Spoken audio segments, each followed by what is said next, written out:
हे रणजित सिंह निंबाळकर यांच्यामुळे दाखल होतात, त्यांच्या प्रभावाखाली दाखल होतात।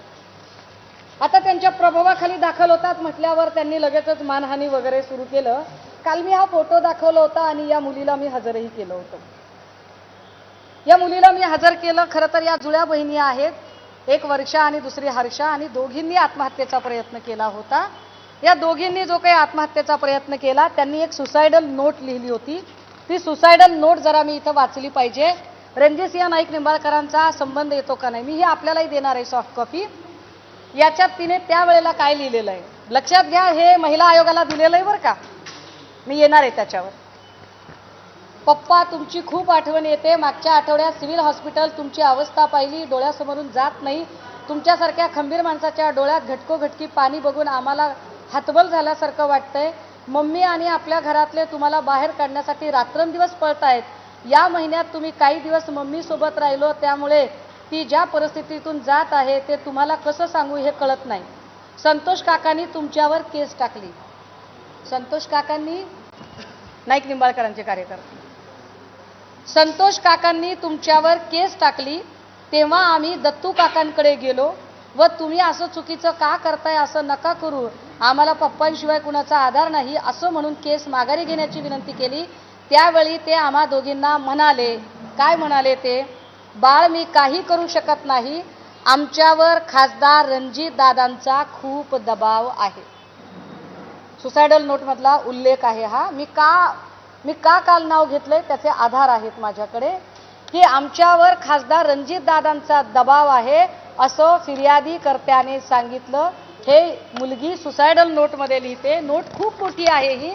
याच्यात पुढे दत्तू काका असे बोलल्यावर आम्ही संतोष काकांच्या घरी गेलो, पण तिथे पोचल्यावर बाळू कदम आले आणि आता या बाळू कदमांची ऑडिओ मी ऐकवणार आहे आपल्याला।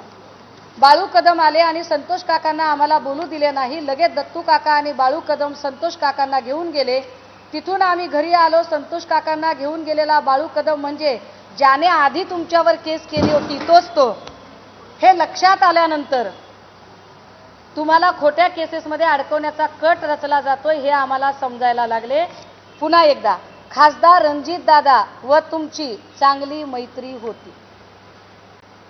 मी हे 4 पानी पत्र वाचून आपला वेळ घेणार नाही, पण याच्यात रणजित निंबाळकर यांचा किती वेळा उल्लेख आला हे पत्र सॉफ्ट कॉपीने आपल्याला कळेल।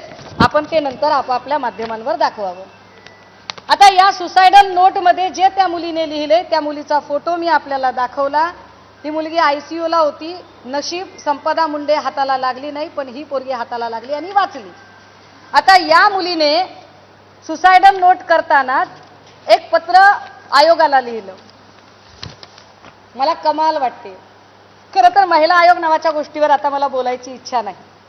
राजकीय पुनर्वसनासाठी जर काही माणसं त्याच्यावर बसवली जात असतील आणि सत्ताधाऱ्यांची हुजरेगिरी करणं हे जर त्यांचं परम कर्तव्य असेल तर त्यावर आम्हाला काही फार बोलायची इच्छाच नाहीये, तोंडही खराब करावंसं वाटत नाही।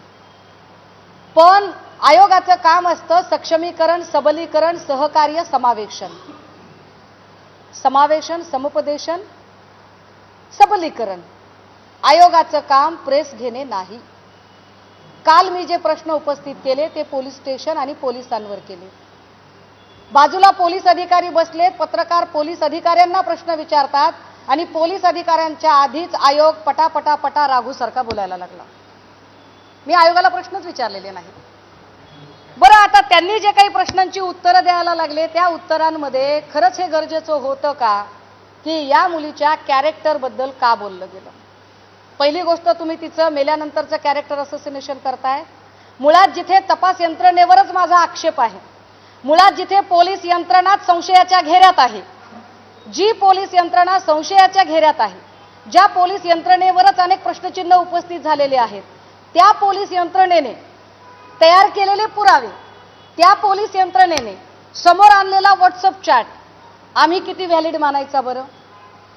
आणि त्या व्हॉट्सअप चॅटच्या आधारे जर आयोगावर बसलेली एखादी व्यक्ती जर सांगत असेल की मुलीचं असं झालं तसं झालं, मग ते 2 ठिकाणी वगैरे, मुळात हा आयोग काय